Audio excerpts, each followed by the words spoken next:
महाराष्ट्र समेत पूरा मुल्क कोरोना वबा से जूझ रहा है और इस वजह से लॉकडाउन में तौसीक कर दी गई है। कोरोना वायरस से लोगों की हिफाजत के लिए मुश्किल की इस घड़ी में पुलिस के आला अफसरान सड़क पर कानून का फर्ज तो निभा रहे हैं, साथ ही भूखों की भूख मिटाकर इंसानियत का फर्ज भी निभा रहे हैं।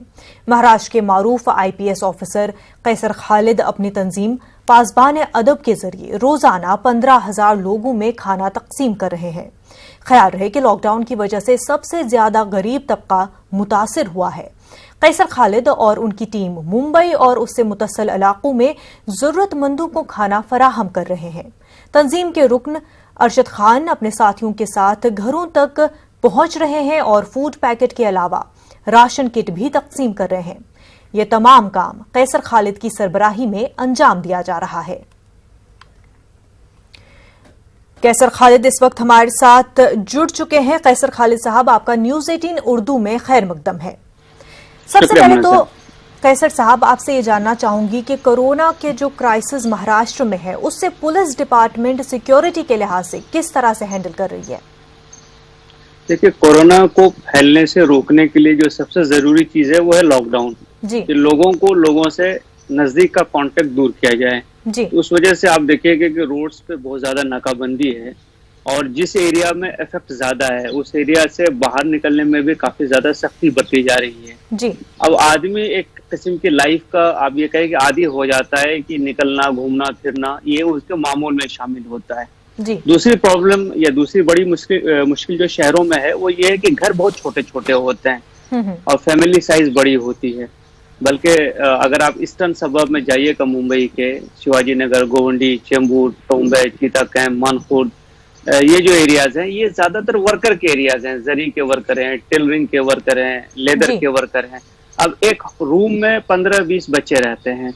अब आप ये समझिए कि वो लॉकडाउन में वहाँ अटके हुए हैं। कई जगह पे तो ये सिस्टम है कि लोग शिफ्ट में सोते हैं और बाकी लोग काम करते हैं, तो बड़ी मुश्किल होती है। पुलिस के सामने परेशानी ह्यूमन भी है और एक चैलेंज तो है ही कि लोगों को घरों से बाहर निकलने से रोका जाए जी। दूसरी चीज ये होती है कि बहुत सारे लोग एसेंशियल सप्लाईज लेने की वजह से या उसके नाम पे भी बाहर निकलते हैं। बहुत लोगों को वॉक की आदत होती है। इस किस्म की चीजें हैं, तो यहाँ समझा बुझा के पेशेंस से एक्सप्लेन करते हुए चीजों को करना बहुत जरूरी होता है। अभी हुकूमत ने ये रूल नाफिज किया है कि जो बाहर निकलेंगे उनके पास मास्क होना जरूरी है। अब बहुत सारे लोगों को इस बात का इल्म नहीं है तो वो जीरा भी करते हैं, तो उनको समझाना और समझा के टैक्टफुली ये बताना कि बाहर नहीं निकलना उनके हक में कैसे बेहतर है, मुझे लगता है कि एक बड़ा चैलेंज ये हमारे सामने है। और इसके अलावा जो एरिया ज्यादा अफेक्टेड हैं, जहाँ बिल्डिंग्स अफेक्टेड हैं, जहाँ पूरा का पूरा एरिया जो है अब ये समझ लीजिए कि एक किस्म से आइसोलेट कर दिया गया है, वहाँ पे फूड पहुंचाना, क्योंकि राशन लिमिटेड है लोगों के पास, गैस सप्लाईज लिमिटेड होती है, तो वो चैलेंजेस हैं जो जिससे हम जूझ रहे हैं। और ये आप समझिए कि चूंकि मुंबई में वर्कर्स की एक बड़ी तादाद है और स्लम्स में रहने वालों की एक बड़ी तादाद है, तो इनको बहुत ज्यादा मुश्किलों का सामना करना पड़ रहा है। बिल्कुल कैसर साहब, आपने कहा कि जिस तरह से वर्कर्स की काफी तादाद है, माइग्रेंट वर्कर्स की काफी तादाद है वहां पर, ऐसे में उनकी हिफाजत के लिए भी पुलिस डिपार्टमेंट क्या कुछ इकदाम कर रही है? देखिए, हिफाजत के लिए जो एक कदम उठाना है तो सबसे पहले तो है कि जान की हिफाजत जी। अगर आदमी जिंदा है तो उसके आगे बाकी चीजें शुरू होती है। तो सबसे मेजर प्रॉब्लम यहाँ पे फूड का है, क्योंकि इन लोगों के पास 1 दिन 2 दिन का राशन हुआ करता था, ये रोज कमाते थे, रोज खाते थे। अब ये समझिए कि अंदाजन 20-22 दिन से ये लॉकडाउन चल रहा है और 3 मई तक अब इसको बढ़ा दिया गया है। तो बड़ा मसला भूख का हो गया है पैदा जी। तो एक तो उसके लिए जैसे हम लोगों ने अपनी तंजीम की तरफ से और बहुत सारे ट्रस्ट से, एनजीओ से हाथ मिलाकर उनके साथ कोलैबोरेशन करके अंदाजन आज 15,000 फूड पैकेट्स हम डिस्ट्रीब्यूट करवा रहे हैं। उसी ढंग से और भी बहुत सारे इलाकों में बहुत सारे एनजीओज काम कर रहे हैं। तो एक तो है कि इनको खाना पहुंचना चाहिए, 2 वक्त हो सके तो बहुत ही अच्छा है, नहीं तो कम से कम 1 वक्त तक तो खाना पहुंचना चाहिए जी। दूसरा है कि जो खाना बना सकते हैं जिस पोजीशन में, अब उनकी गैस खत्म हो गई है या उनके पास केरोसिन नहीं है, तो वो उनके पास पहुंचना जरूरी है जी। तीसरी बात यह है कि जो अभी गवर्नमेंट की तरफ से बड़ा अच्छा एक इनिशिएटिव है कि गवर्नमेंट खुद जगह जगह जाकर के लोगों का टेस्ट कर रही है जी। तो उस टेस्ट में लोगों ने कोऑपरेट करना। चौथी चीज, लोगों को घरों से बाहर निकलने, रोड पे घूमने फिरने इससे मना करना, उनको उनके इलाकों में कंटेन करना। पांचवी चीज है कि एसेंशियल कमोडिटीज है उनकी प्राइस बहुत ज्यादा नहीं बढ़ जाए, प्रॉफिटरिंग नहीं हो, उसके बारे में भी थोड़ी काम करना, थोड़ा कार्रवाई करना। ये चैलेंजेस हैं जो पुलिस के सामने इस वक्त हैं। और एक बहुत बड़ा चैलेंज जो है वो कोऑर्डिनेशन का है, क्योंकि इसमें बहुत बड़ा पार्ट जो है म्युनिसिपल कॉर्पोरेशंस का या लोकल एडमिनिस्ट्रेशन जो कि रेवेन्यू एडमिनिस्ट्रेशन जिसको आप कहते हैं उनका है।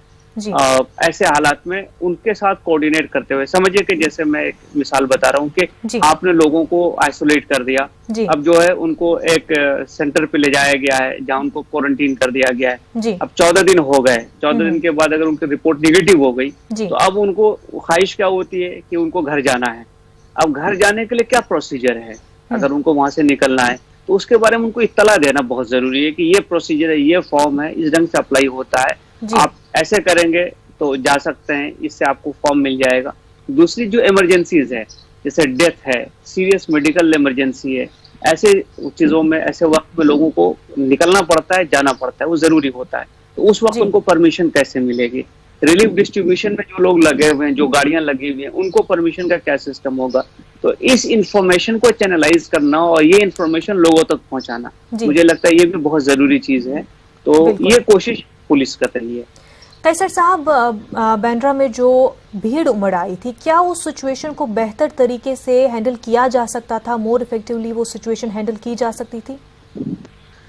अगर आप उसके पीछे जाएंगे कि किस वजह से हुआ, तो बहुत सारे लोग चूंकि फंस गए हैं और पहले ये उम्मीद थी कि खत्म हो जाए, 10-15 दिन में चीजें खत्म हो जाएंगी, लेकिन वो अब लॉकडाउन बढ़ गया और जरूरी है वो हालात के हिसाब से। तो मुझे लगता है कि एक कम्युनिकेशन जो होना चाहिए लोगों के साथ, वहां पे कहीं ना कहीं थोड़ी कमी रह गई।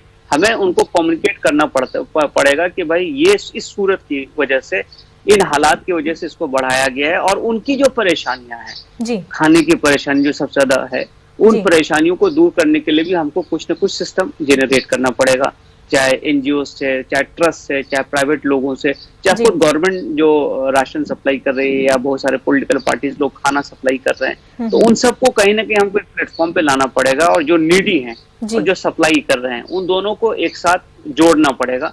तो मुझे लगता है कि वहां पे हम सारा और बेटर कम्युनिकेट अगर करें तो शायद ऐसी सिचुएशन पैदा नहीं होगी। बिल्कुल।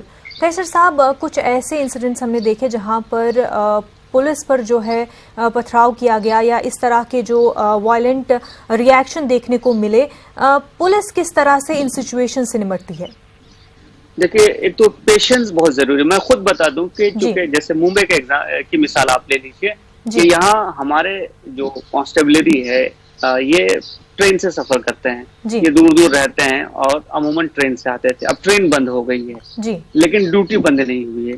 तो अब ये समझिए कि 1-1 घंटा ट्रेन से लोग जो सफर करके आते थे, आज वो मोटरसाइकिल से अपने आ रहे हैं, 1-1.5 घंटा उनको लगता है। उनका खर्च कितना बढ़ गया है, बसेस भी नहीं चल रही हैं, उसके बावजूद लोग ड्यूटी पे आ रहे हैं। तो एक तो कमिटमेंट है। दूसरी जो बहुत इंपॉर्टेंट चीज है कि इस वक्त हमको बेइंतहा पेशेंस की जरूरत है, और एक कम्युनिकेशन स्किल जिसको आप कहिए उसकी जरूरत है, क्योंकि लोग भी परेशान हैं, लोग परेशान हैं। अब जिन लोगों को काम पे जाने की आदत है और जिन छोटे छोटे घरों में बहुत सारे लोग रहते थे, लोग निकल जाते थे, रात को वापस आते थे, सो जाते थे। अब 24 घंटा अगर आपको वहीं पे गुजारना है, उन्हीं लोगों के साथ गुजारना है जहाँ जगह की कमी है, तो परेशानी तो है, फ्रस्ट्रेशन है, काम करने के लिए कुछ नहीं है। तो हमको इस बात को समझ करके कि लोगों को परेशानी है, एक समझदारी की भूमिका जिसको आप कहते हैं, समझदारी से बात करके उनको समझा करके कि ये तुम्हारे हक में है, हम सबके हक में है कि हम इस वक्त घरों में रहें, ये जरूरत है पुलिस को। तो पुलिस दोनों ढंग से, एक तो पेशेंटली वो आ रही ड्यूटी पे, और इनफैक्ट अगर आप देखिएगा कि जितने भी ऑफिसेस डिपुटेशन के लोग थे उनको भी वापस भेज दिया गया है ताकि वो लोकल फील्ड पुलिस की मदद करें। तो आप देख रहे होंगे नाकाबंदी इतनी जगहों पे लगी हुई है, चेकिंग हो रही है इतने जगहों पे, तो वहां पे हमको लोगों को पेशेंटली डील करना पड़ेगा, और साथ ही साथ अपनी सेहत का ध्यान रखते हुए, क्योंकि हम ये नहीं जानते कि कौन सा पेशेंट है कौन नहीं है।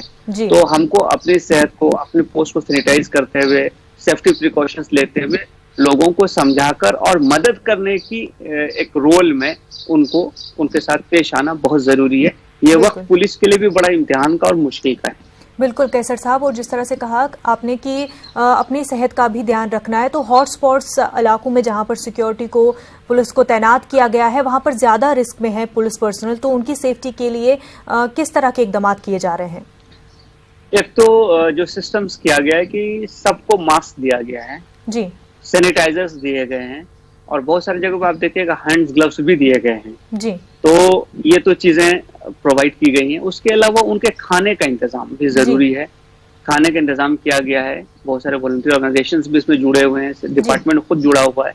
फिर आप देखिए कि मेक शिफ्ट हमारे चेक पोस्ट हैं, जो नाकाबंदी जो हम लगाते हैं तो 2 घंटे के लिए लगाते हैं, लेकिन अब ये 24 घंटे के चेक पोस्ट चल रहा है और अब धूप का भी मौसम है तो उस वक्त बैठने उठने बेसिक जो फैसिलिटीज है उसका इंतजाम करना वो भी किया गया है।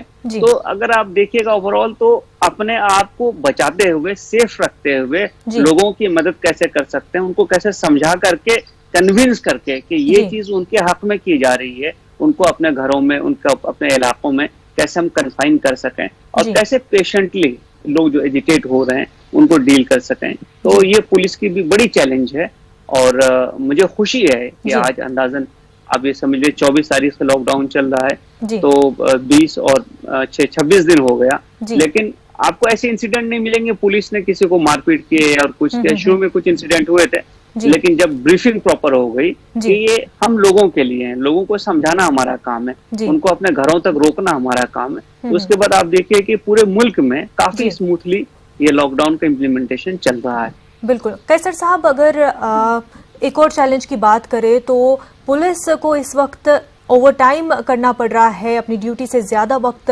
देना पड़ रहा है। इस तरह के चैलेंज को किस तरह से पुलिस जो है टैकल कर रही है?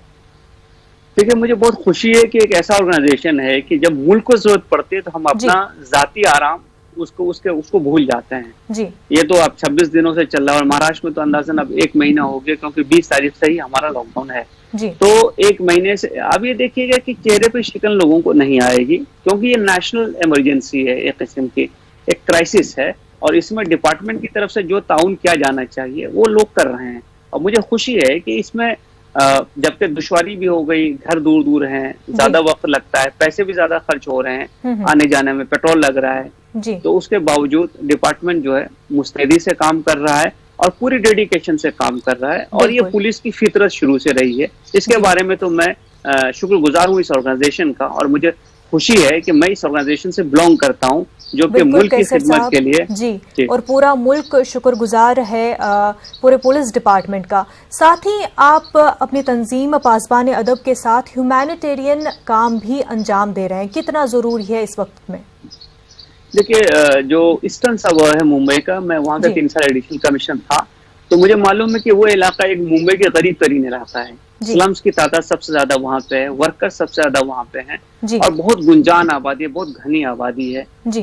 अब जब हमने देखा कि लॉकडाउन हो गया और इनके पास राशन खत्म होता जा रहा है, 1 दिन 2 दिन का राशन हुआ करता है, तो 20 तारीख से ही हम लोगों ने कई चीजें शुरू की। एक तो पहले मास डिस्ट्रीब्यूशन शुरू किया, फिर ड्राई राशन देना शुरू किया, फिर ये देखना नजर आने लगा कि ये खाना बना भी नहीं सकते हैं जी। तो फिर हम लोगों ने फूड पैकेट्स का इंतजाम किया, अलग अलग ट्रस्ट से, एनजीओ से हम लोगों ने इसमें ताउन लिया है। बल्कि मैं आपको मतलब बताते हुए मुझे खुशी हो रही है कि जैसे यहाँ गरिमा फाउंडेशन है, टाटा ट्रस्ट है, रिलायंस फाउंडेशन है जी, प्रयास ट्रस्ट है, मशहूर जो शेफ हैं संजीव कपूर साहब उनका ट्रस्ट है, आस्था ग्रुप है, क्वालिटी बेकरी है, HDFC बैंक है, इन सारे लोगों ने फूड पैकेट, ड्राई राशन ये देने में मदद की है। हम लोगों ने एक सिस्टम वहाँ चैनलाइज किया है, बनाया है कि घरों तक पहुंचे, लोगों को बाहर आने की जरूरत नहीं पड़े।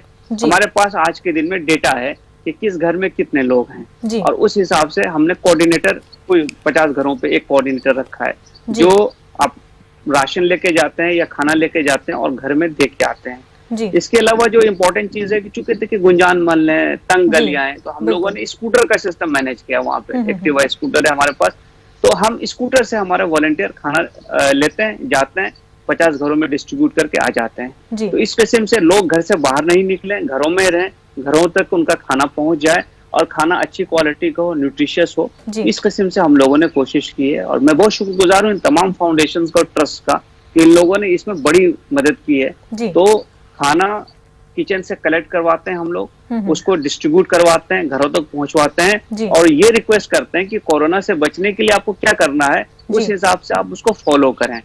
आपने बाहर नहीं आना है, आपने घूमना फिरना नहीं है, आपको खाना आपके घर पे आ रहा है। तो ये मैं समझता हूँ कि बारी ताला का बड़ा शुक्र है कि हम लोग लोगों की खिदमत करने में कामयाब हो पा रहे हैं। बिल्कुल। कैसर साहब, लॉकडाउन में इस तरह के काम में आपको क्या कुछ चैलेंज का सामना है? चैलेंज तो सबसे बड़ा ये है कि मांगने वाले बहुत ज्यादा हैं और हम उतना खाना नहीं पहुंचा पा रहे हैं क्योंकि हमारे रिसोर्सेस लिमिटेड हैं जी। अब कई जगह पे मुझे शदीद रंज भी होता है कि शायद हम एक वक्त का ही खाना दे पाते हैं जी। तो जब लोगों के चेहरे देखता हूँ, बच्चों को देखता हूँ, वर्कर्स को देखता हूँ, तो मुझे इस बात का रंज होता है कि हम उनकी जितनी खिदमत करना चाहिए नहीं कर पा रहे हैं। तो एक तो ये चीज है। दूसरी चीज ये है कि लोगों में जो फ्रस्ट्रेशन का अंसुर है वो तो खैर है ही। अब उसके लिए बहुत सारी जगहों पे हम लोग जैसे माइक्रो लाउड स्पीकर से अनाउंस भी करवाते हैं कि क्या लोगों ने करना चाहिए, क्या प्रिकॉशंस लेना चाहिए, तो वो है। तीसरी बात ये है कि इतने सारे लोग अलग अलग जगहों पे अटके हुए हैं। अब जबकि मेरा ताल्लुक बुनियादी तौर से बिहार से था, तो अब बिहार के बड़े वर्कर हैं, उनके पास मेरा फोन नंबर है। अब वो महाराष्ट्र के अलग अलग इलाकों से मुझे फोन करते हैं, इतने बच्चे यहाँ हैं, इतने लोग यहाँ फंसे हुए हैं, हमको घर जाना है जी। अब मुझे एक्सप्लेन करना होता है कि भाई इस वक्त तुम घर नहीं जा सकते हो, तो घर नहीं जा सकते तो खाना। अब अच्छा सांगली में है, रायगढ़ में है, बहुत सारी जगहों से फोन आते हैं। तो जहां तक हो सकता है मुमकिन हम कोशिश करते हैं, लेकिन मुझे अपनी कम हिम्मती या कम मायगी का एहसास होता है कि शायद हम वो नहीं कर पा रहे हैं जितना कि हमें करना चाहिए और जितना कि लोगों को जरूरत है जी। तीसरी चीज जी हाँ, एक और जो चीज बड़ी इंपॉर्टेंट इस टाइम में ये होती है वो ये होता है कि कुछ बिल्डिंग्स में लोग हैं जी, उनके बारे में जानकारी नहीं है। तो शायद हमें लोकल एडमिनिस्ट्रेशन के लेवल पे इस बात को देखना पड़ेगा कि ऐसे जगहों पे जहां वर्कर रह रहे हैं हमको आइडेंटिफाई करके उन तक पहुंचना पड़ेगा कि उनको कोई से जरूरत तो नहीं है, सर्वाइवल का इशू तो नहीं है। कई जगहों से हमारे पास मैसेजेस आए, तो कई बार हमने लोकल एमएलएस को, लोकल ट्रस्ट को रिक्वेस्ट किया कि भाई यहाँ इतने लोग फंसे हुए हैं, इनकी मदद कराएं, और मुझे खुशी है कि उन लोगों ने कराया। बिल्कुल। और कैसर साहब, आप ट्विटर के जरिए भी लोगों से अपील करते हैं कि लोग सामने आए, इस वक्त में जो है मदद करें उन लोगों के लिए जिनके पास खाने पीने के लिए कुछ नहीं है। कितना ज़रूरी है इस वक्त में कि जो भी रिसोर्सेज इस वक्त हमारे पास है उनको यूटिलाइज करें और गरीबों तक जिनके पास कुछ भी नहीं है उन तक पहुंचाया जाए? मैं समझता हूँ कि इंसानियत की खिदमत का इससे बेहतर कोई मौका नहीं आ सकता है जी। कि बाकी जगहों पे तो आदमी जिंदा है, सरवाइव कर रहा है, उसकी दूसरी जरूरियात हैं जिसको आप पूरा करते हैं, लेकिन जिंदगी को बचाने के लिए जो जरूरी चीज है, ग़िज़ा, खाना, अगर आप उसमें मदद करते हैं तो शायद आप बुनियादी तौर से इंसान के सर्वाइवल में उसकी मदद करते हैं। इसीलिए मैंने सोशल मीडिया हैंडल पे बहुत लोगों को अपील की है कि जो लोग खाना दे सकते हैं या दूसरे किस्म का ताउन कर सकते हैं, राशन दे सकते हैं, इस सिस्टम से हमारे पास पूरा मौजूद है। हमारे पास आइडेंटिफाइड लोग हैं, हमारे पास मालूम है कि कहाँ पे हैं जिनको हम एक ही वक्त का खाना दे पा रहे हैं, तो हम 2 वक्त का खाना कैसे दे पाएं और कहाँ कहाँ जरूरत है। तो मैं अपील करता हूँ कि लोग इसमें जुड़ें, और वो हमारे भाई हैं, वो हमारे मुल्क के शहरी हैं, उनकी भी जिम्मेदारी हमारे कंधों पे है। हमको हमारे मालिक ने इतना बाशऊर बनाया और ऐसी जिंदगी दी है कि हमको खाने पीने या रहने का कोई मसला नहीं है, लेकिन जिनके लिए मसला है तो शायद उनकी खिदमत का इससे बेहतर कोई मौका नहीं हो सकता है। बिल्कुल, इसीलिए मैं ये अपील करता हूँ। जी बिल्कुल कैसर साहब, आपका बेहद शुक्रिया हमारे साथ बातचीत करने के लिए।